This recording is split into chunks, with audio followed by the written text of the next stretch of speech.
Bon dia, soc Miquel Vilà, soci del Casal Català de Brussel·les, i pel Sant Jordi 2022 la nostra entitat ens proposa de presentar un llibre que ens hagi agradat.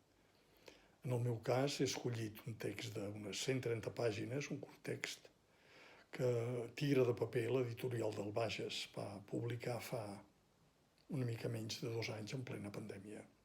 L'han escrit Laia Estrada, una tarragonina, i Xavier Milian, un reusenc, o sigui que a la Catalunya Sud, en aquest cas, la cosa queda equilibrada.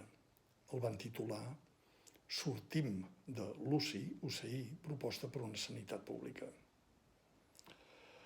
Constatat el desgavell que, al meu entendre, hem patit al nostre país amb la Covid, potser sou dels que veu creure que el sector de la salut, una vegada la Covid anés a menys, si és que algun dia va menys o el que sigui, el sector públic seria reformat, remodelat, amb més dotació, canviat, reestructurat, el que sigui, i més important, la part pública dins del conjunt del sector sanitari.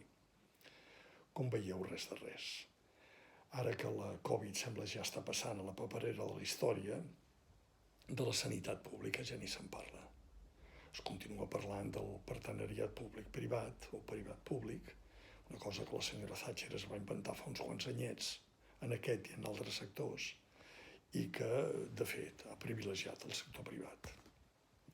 Us recomano aquest llibre perquè penso que molt encertadament, al meu parer, públic tracta els 4 pals del sector. Les empreses privades, l'administració pública, els usuaris i els treballadors.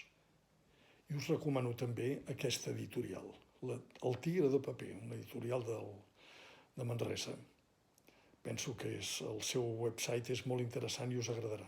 Feliç Sant Jordi.